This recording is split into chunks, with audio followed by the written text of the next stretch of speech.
O homem natural não compreende as coisas do Espírito de Deus. E para ele elas são loucuras, porque elas só podem ser compreendidas através de revelação do Espírito Santo.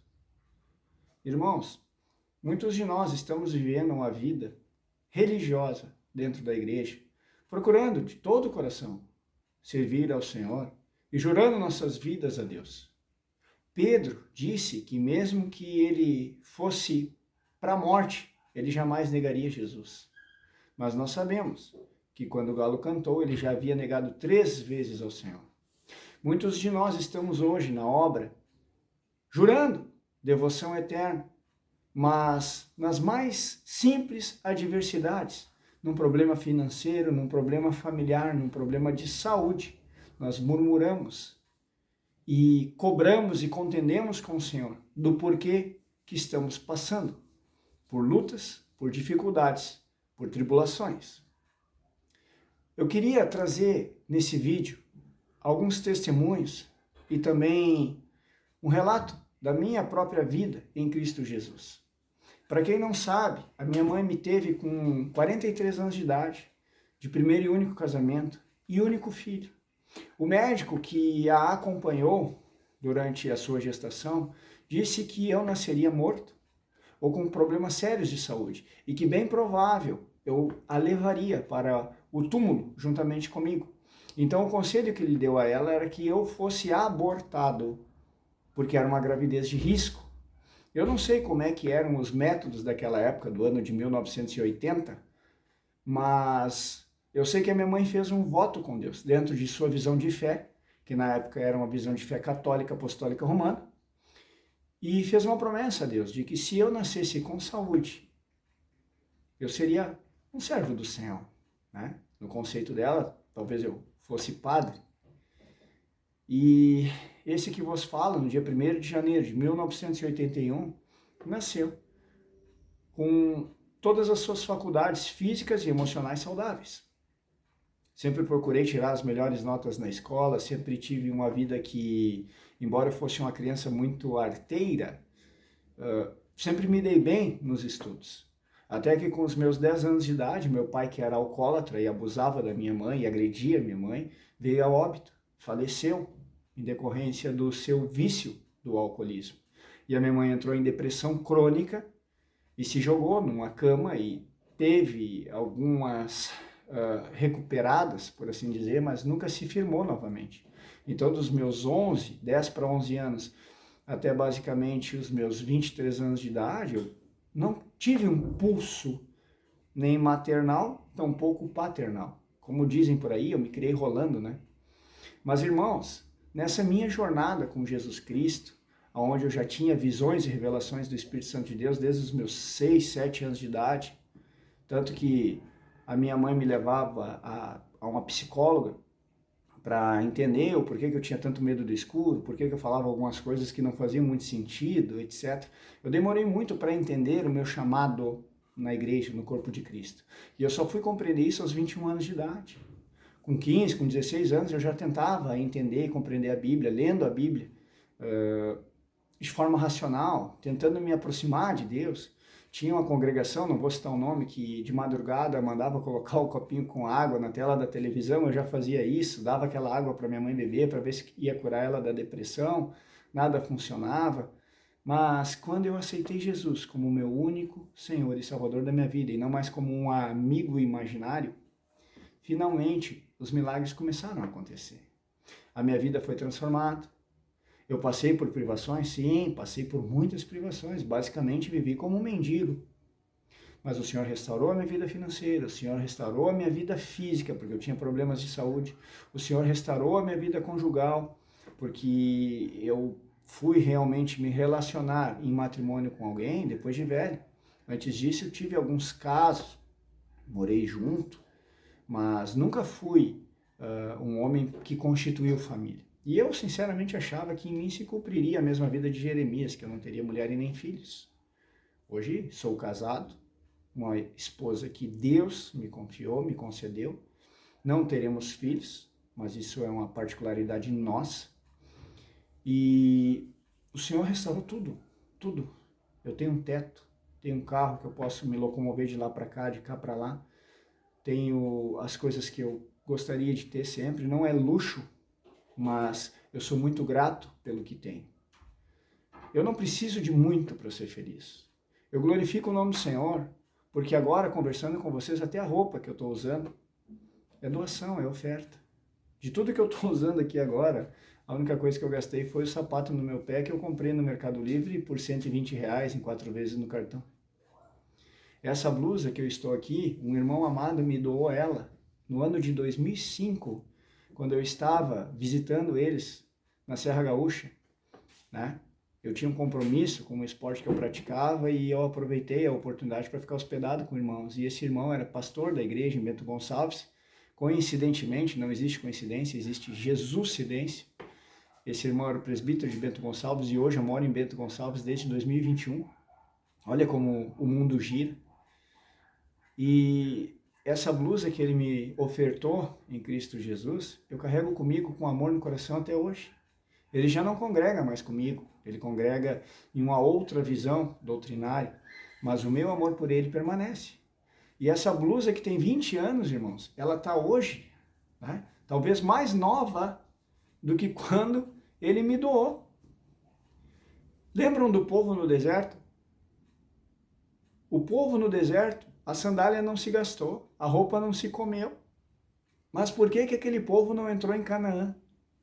Porque aquele povo murmurava, porque aquele povo esquecia que Deus libertou eles da escravidão de Faraó, que abriu o Mar Vermelho, que deu água da rocha, que desceu pão do céu para alimentar aquele povo. Mas aquele povo vivia sentindo falta das codornas, das carnes do Egito, dos pepinos, dos rabanetes. Aquele povo sentia falta de ter tudo na mãozinha. Eles não queriam enfrentar gigantes, eles não queriam derrubar muralhas de Jericó. Aquele povo ele não queria pelejar pela sua própria liberdade.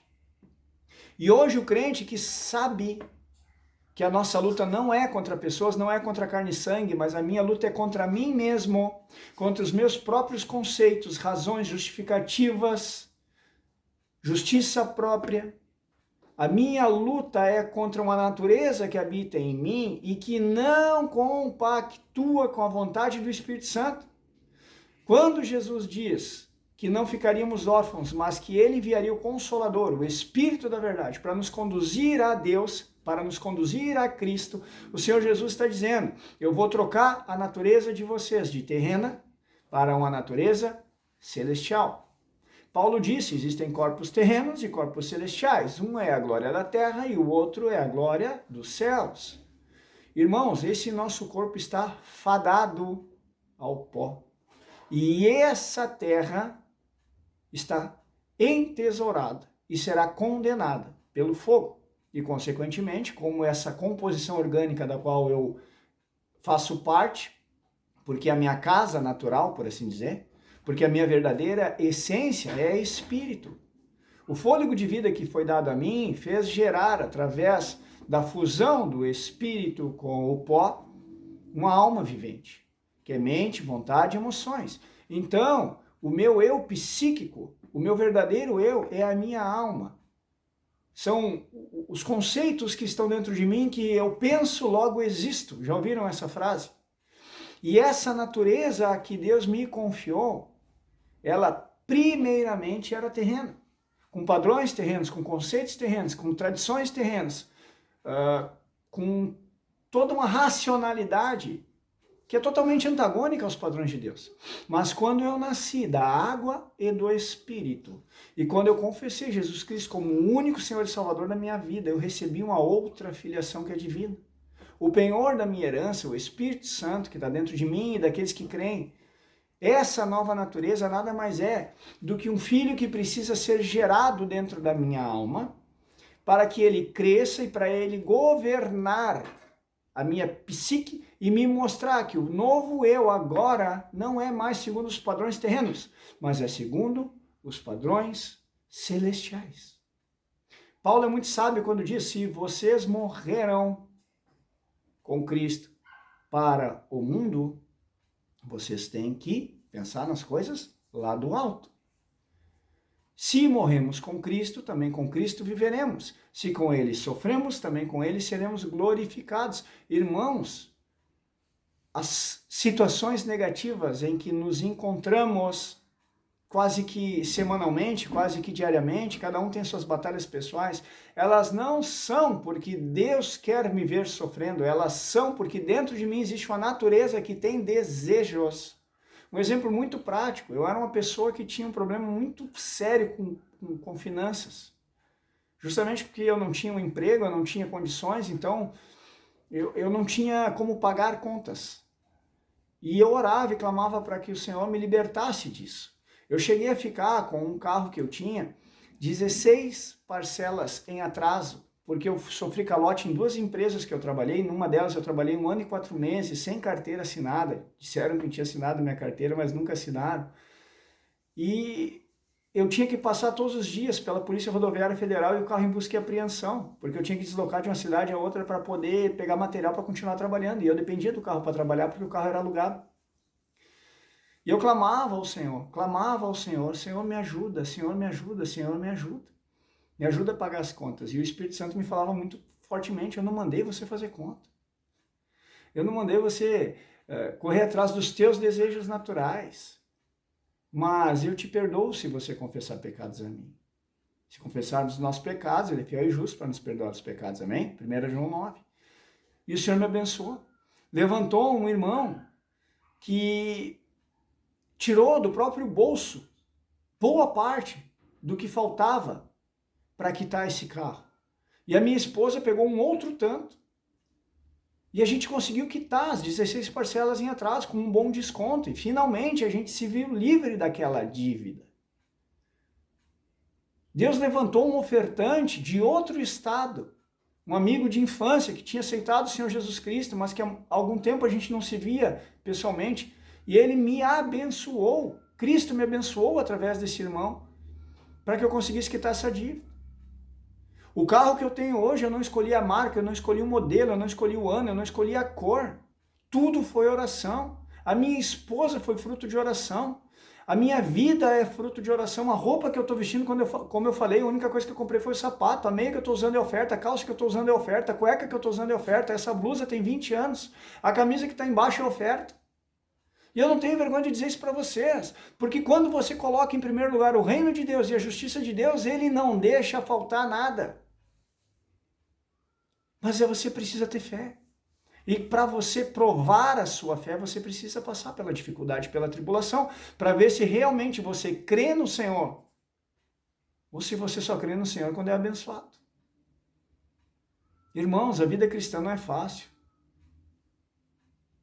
O caminho é apertado, a porta é estreita. Muitos vão pelo evangelho da porta larga. Mas o evangelho da cruz de Cristo, a pregação da cruz, ela é loucura para o homem natural. É por isso que muitos estão correndo aí atrás de líderes gospels, de show gospels, de canhões de luzes, de louvores que a ministrante cobra 80, 60, 90 mil reais por show. Que o pregador cobra 3, 5, 10 mil reais por show. E os verdadeiros servos do Senhor não são ouvidos. Por quê? Porque esse mundo quer ouvir fábulas. Esse mundo quer ouvir teologia da prosperidade. Esse mundo quer ouvir fantasias que não tem absolutamente nada a ver com o evangelho de Jesus Cristo. Paulo disse, se alguém vem e vos prega evangelho diferente do qual nós temos pregado, seja o tal anátema. Mesmo que um anjo do céu venha e vos pregue um outro evangelho diferente do qual nós temos pregado, seja o tal anátema.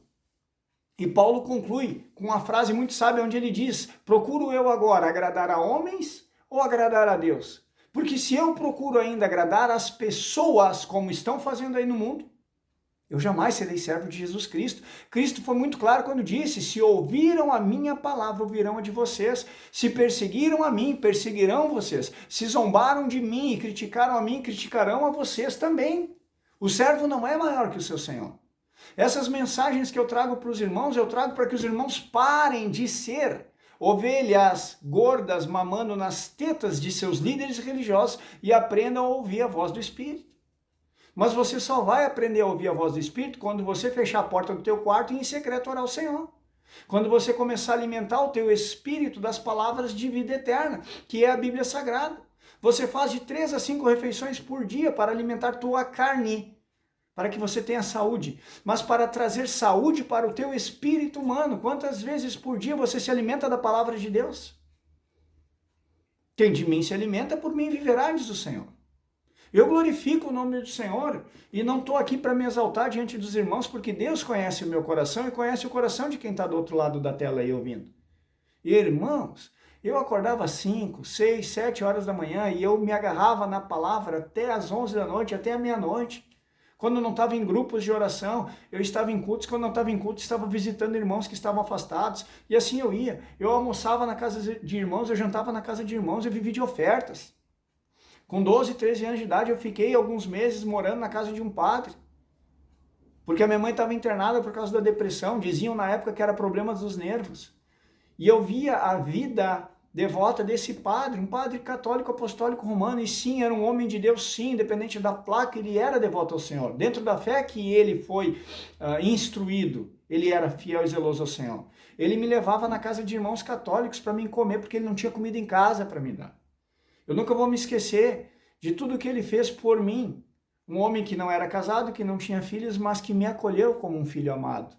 Em respeito, em carinho e amor pela minha mãe, que estava precisando de ajuda. Eu já hospedei 2 sem-tetos dentro de casa, sendo que eu não tinha nem luz em casa, nem o que comer. Já hospedei um irmão que estava abandonado em Porto Alegre, dormindo no banco da rodoviária, e os irmãos trouxeram para cá, sendo que o líder da congregação que eu congregava tinha até fazenda por fora, né? Hoje ele não faz mais parte da congregação que eu frequento, ele dividiu a igreja em 2. Mas ele tinha chácara, ele tinha fazenda para fora e não estendeu a mão para aquele irmão. E eu, que era um miserável, fui lá e estendi a mão para ele. É mérito meu? Não.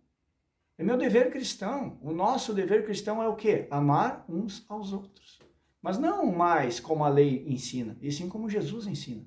E Jesus disse, se eu tenho recursos desse mundo e ver meu irmão passando necessidade, e eu fechar o meu coração, como é que pode permanecer em mim o amor de Deus? Filhinhos, não amemos de língua, mas sim de fato e de verdade.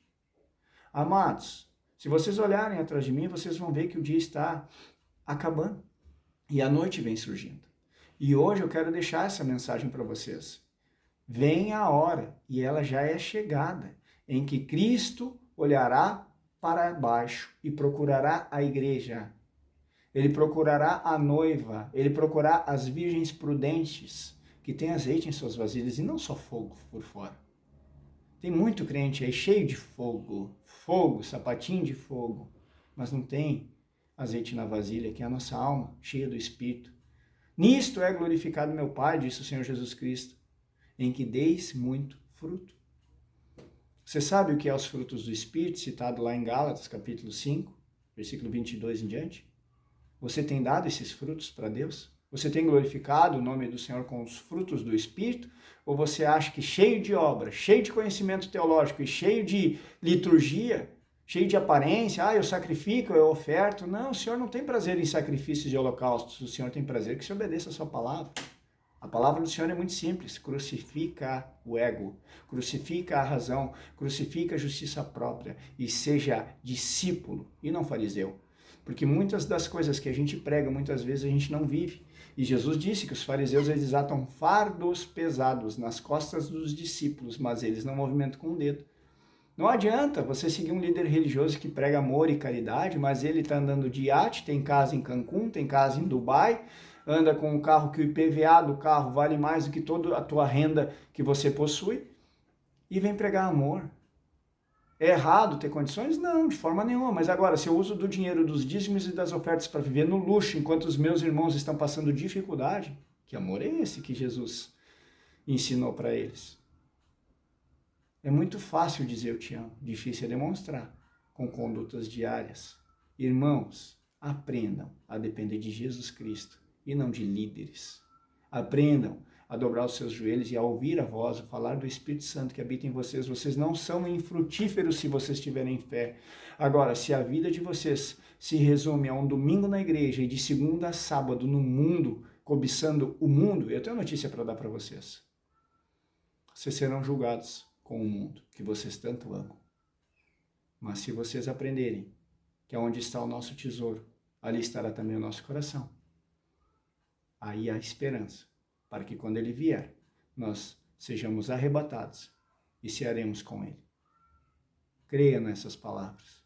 E se você recebeu alguma instrução ou revelação nesse vídeo, curta, compartilhe, se inscreva no canal, nos ajude a divulgar essa mensagem para mais pessoas, para mais irmãos, para que haja um só corpo e o nosso único Senhor possa vir e nos arrebatar, em nome do Senhor Jesus Cristo. Amém? Deus abençoe.